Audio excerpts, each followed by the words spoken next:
On Business Incorporated today. IMF approves $212 million for Democratic Republic of Congo.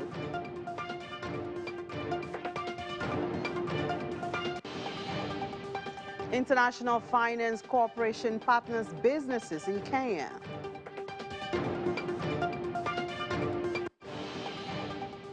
Fuel prices increase in Zambia.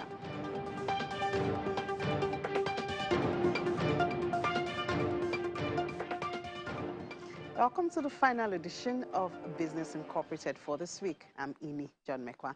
Let's start as usual in Africa with the markets numbers where trading sentiments were largely positive as intraday. Nigeria's main index was up. It was up by 0.14%. Also, South Africa's index was up, though marginal, 0.08%. Egypt's equities market closed Thursday. It was also up 0.39%. And Nairobi Stock Exchange also closed Thursday's trading in the green.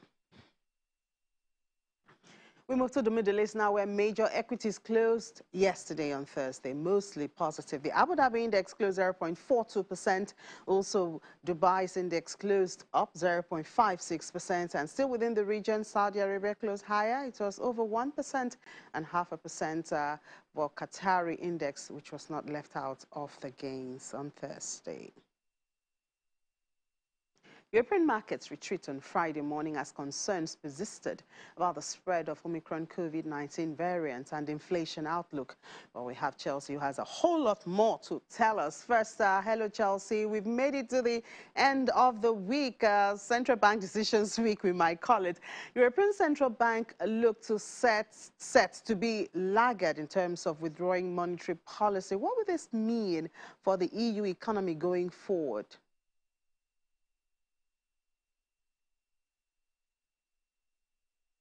Well, it means that European economies are going to be getting a lot more support from the European Central Bank for a lot longer than other parts of the world.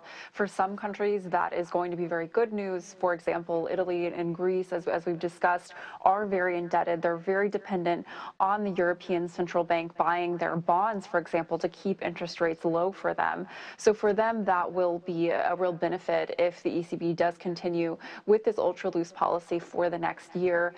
Other parts of the Eurozone are a lot stronger, though. Economies like Germany are seeing extremely high inflation rates. Overall, the Eurozone saw inflation rise by about 5% in November. That's a record high. And a lot of economists are concerned that the ECB is just moving too slowly here. We're seeing the U.S. Federal Reserve, for example, saying that they could start lifting interest rates as many as 3 times next year. The Bank of England already raised interest rates, and here in Europe, we're not expected to see interest rates rise from above 0 right now until perhaps the end of next year, maybe even early 2023. So the EU is going to be moving a lot slower. And given the inflation forecast that we're seeing next year, inflation is expected to rise by about 3.2%. That is above the ECB's 2% forecast. Some are concerned that we could start to see inflation really taking hold, not becoming much more than a temporary phenomenon. So that's definitely a concern for investors and for economists here. And the EU's hassle-free travel bubble seems to be bursting as countries adopt different restrictions to fight the spread of Omicron. What does this mean for travel within the bloc? It's definitely becoming more difficult to travel here in Europe. Throughout the pandemic, European countries have really tried to stick together, have very similar rules, similar testing and quarantine requirements, as well as to really bring down restrictions for people traveling within the European Union. So up until now, it's been pretty easy to travel to other countries here in Europe. But now that we are starting to see Omicron really take hold, countries are starting to reconsider these rules. So we've already seen Italy and Greece say that they will require PCR tests from travelers within Europe. That is a big break from the rules we've seen so far. Germany and France said that they don't want to do that. They want to maintain this travel bubble, but we are starting to see it splinter. We've also seen European countries putting bans on UK travelers where the Omicron variant is spreading very quickly. It remains to be seen what sort of travel restrictions the broader EU is going to put in place here. We have heard from Ursula von der Leyen at the EU Commission that we could see an overall PCR test requirement for people flying into the European Union. And I would say for a lot of travel companies, airlines in particular, this is definitely a major concern. They were just starting to see their businesses recover from the pandemic. They were excited about potentially much higher flights and demand next year. Now they're saying they likely will take a hit this winter and as well as far as into next summer. And we're starting to see shares of companies like Lufthansa here in Germany or Air France KLM sell off on the concerns over more travel restrictions ahead. Well, the International Energy Agency expects demand for coal power to hit a new high next year, and that's amid energy shortages. Is this also the case in Europe, where countries have pledged to stop using coal in the coming decade? It is. European countries have been resorting more and more to coal this year.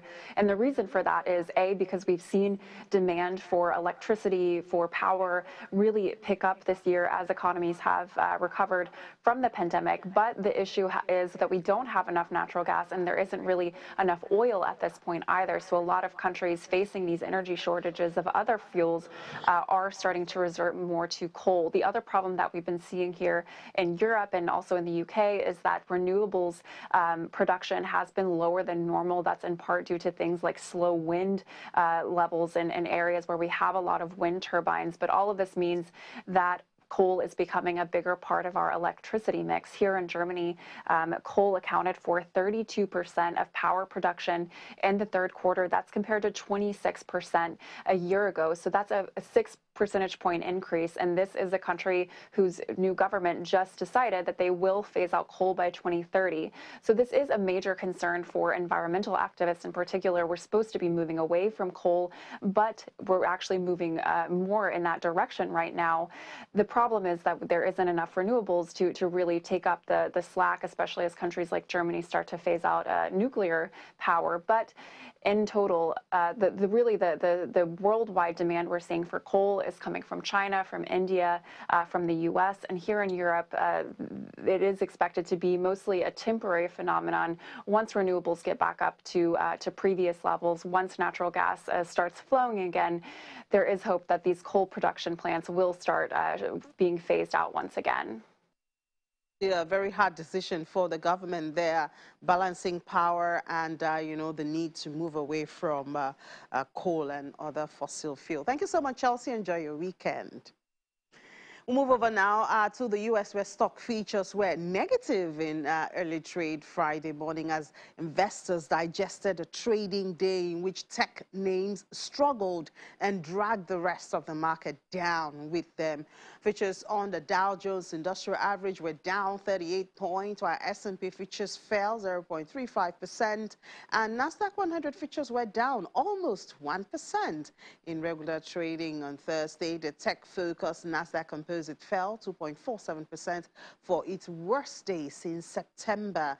The other averages saw more modest losses. The Dow fell 0.08%, while the S&P lost 0.8%. The moves erased a rally in Wednesday's session that followed the Fed's announcement of a more aggressive plan to wind down its asset purchases, and that it's looking at hike rates in 2022. Bank stocks were among the biggest gainers of the day. Bank of America, Wells Fargo added more than 2%. Goldman Sachs and JP Morgan rose more than 1%, and shares of Verizon jumped more than 4% as one of the top performers in the Dow. Weekly jobless claims came in slightly higher than expected yesterday, and housing starts for November were stronger than economists projected after declining in the prior month.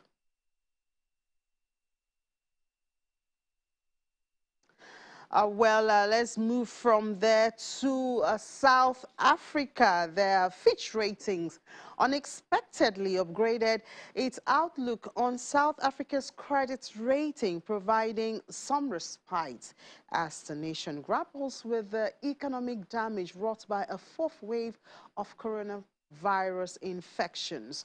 Well, how come they came out with this unexpected upgrade? We have economist Trinity Nkube joining us from South Africa to elaborate on this. Hello, Trinity. Good afternoon. Good afternoon, and thank you for having me. So this obviously was not expected, seeing that the country had had restrictions, they had stopped some economic activities, and yet we see an upgrade. What factors prompted this upgrade from your perspective? It is a welcome scene. It looks like mining, which is the main sector that is always bailing us from trouble. It seems like it came through again, and a little bit on the tourism side, although there are a lot of uncertainties in that sector. So do we see, what does this mean now for the different sectors? You mentioned mining, tourism, because, I mean, the country is still dealing with Omicron and all that, even though we do see that the figures at the hospitals are reducing. But what does this mean for the economy? What does it mean for South Africans?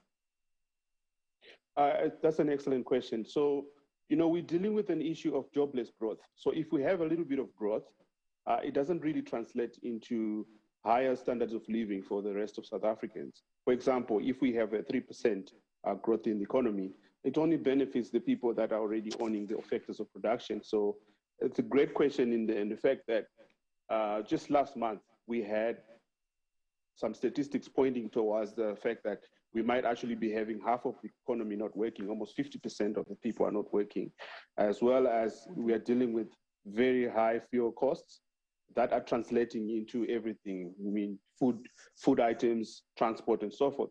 So when you look at all of those things and the balance of probabilities, it's really difficult for the rest of South Africans to really cheer at this news of there has been some sort of increase in economic activity. So while it's a welcome factor, it's also really a long road to freedom, if we may. It's not really translating into what everybody would like to see.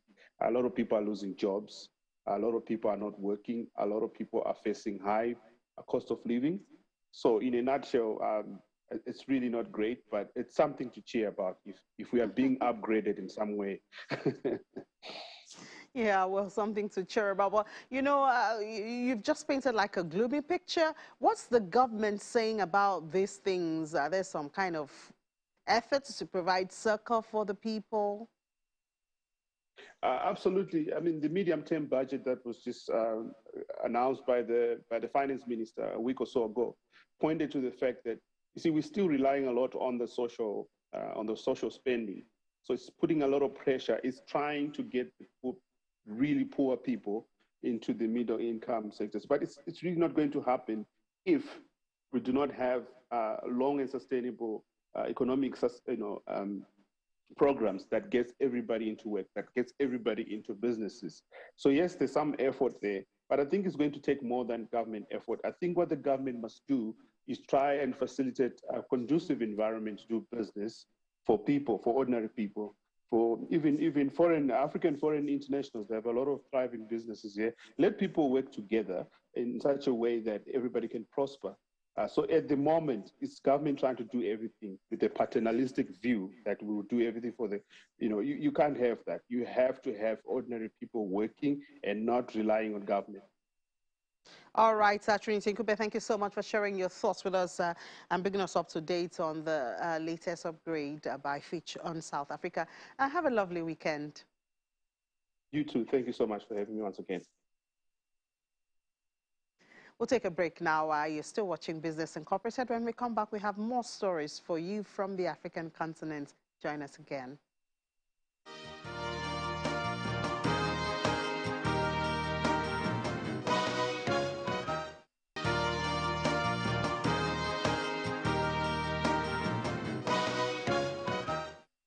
You're welcome back. You're still watching Business Incorporated on Channels Television. Now, according to the Global Startup Ecosystem Report, GSER 2021, by Startup Genome and a global entrepreneurship network, African technology ecosystem is worth about $6.6 billion in value. And this is an indication that the African tech ecosystem may have witnessed remarkable levels of growth in the past decade, buoyed by outbreak of COVID-19, of course, which we felt last year.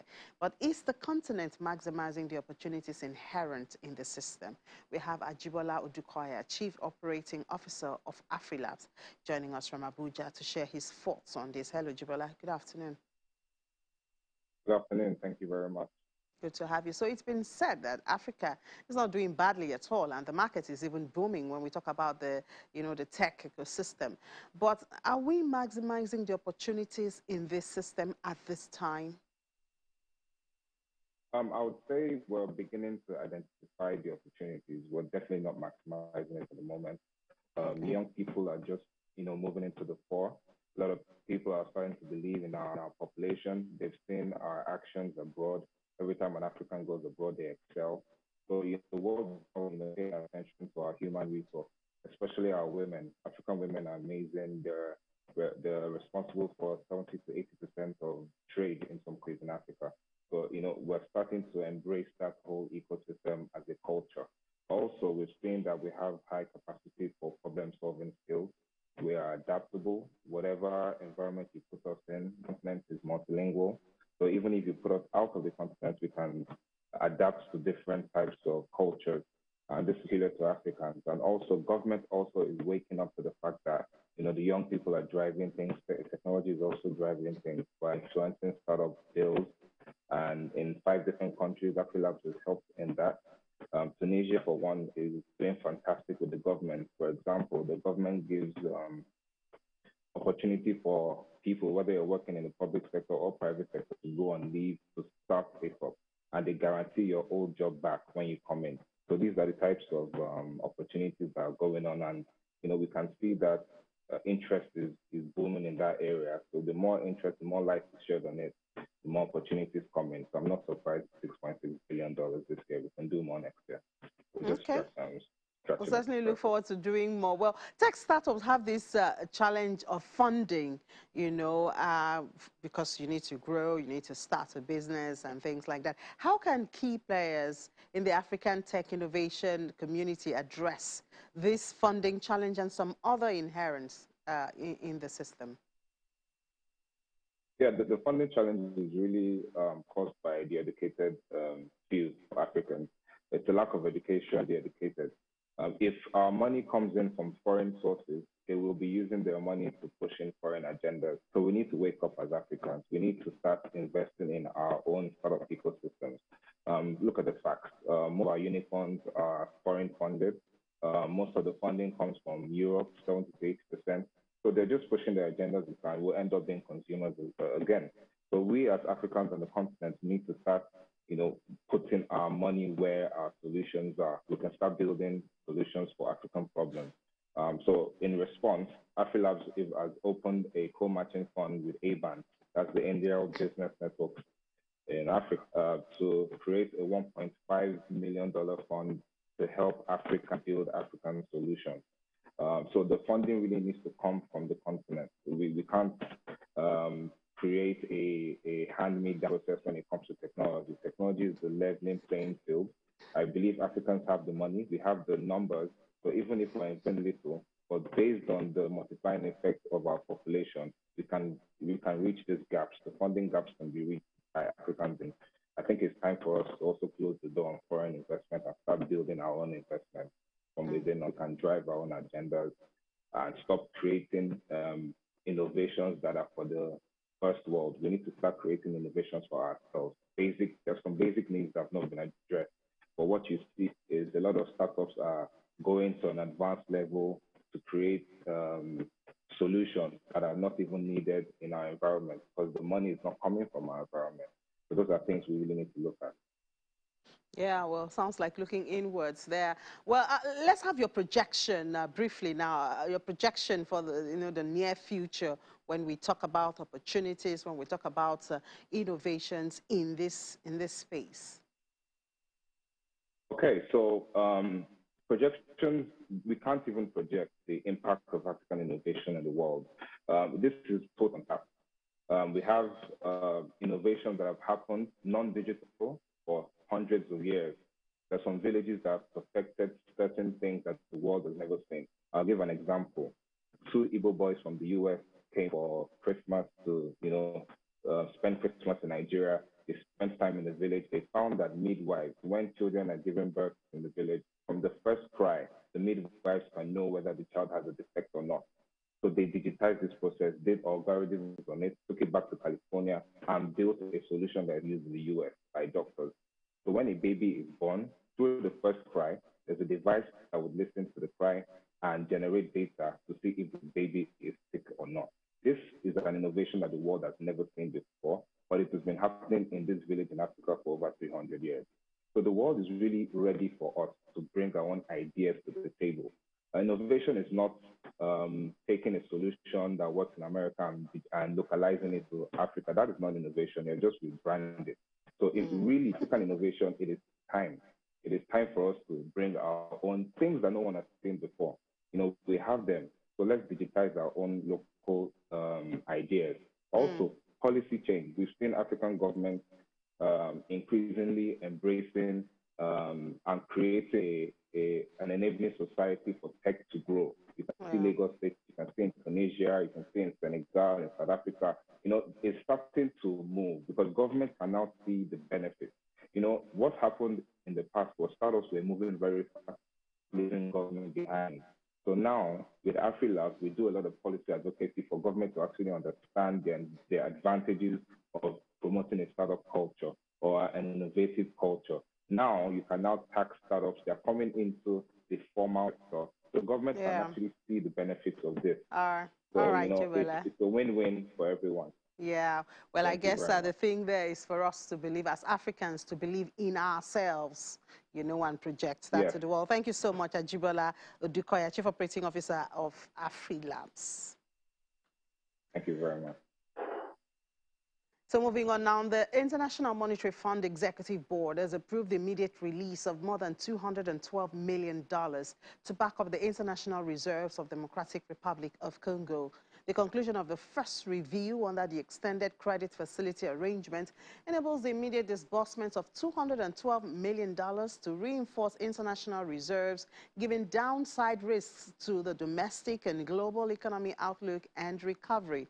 Despite the persistence of the COVID-19 pandemic, DRC's economy is reported to be recovering. Growth for 2021-2022 has been revised up to 5.4% and 6.2% respectively. We go to Kenya now to spur private sector growth and promote access to finance in Kenya, including for women-owned businesses and businesses focused on addressing climate change.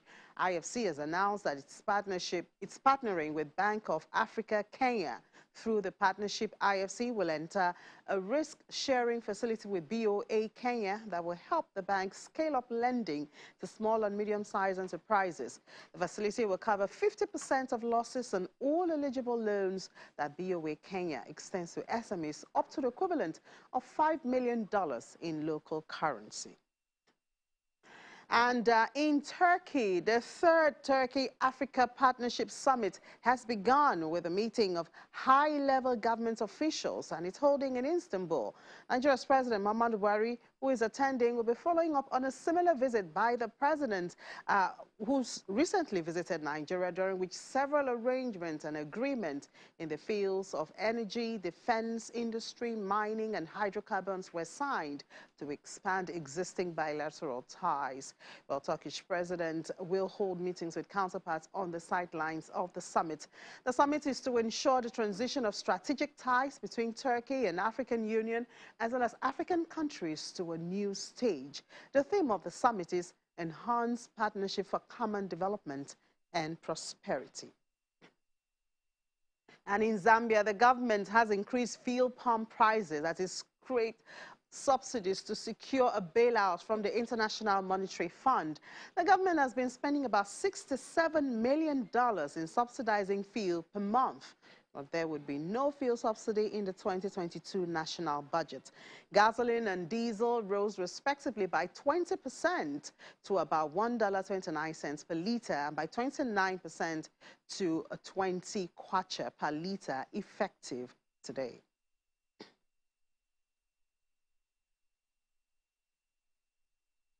That's the program for today and this week. Thank you so much for being a part of it. Enjoy your weekend. I'm Ini John Mekwa.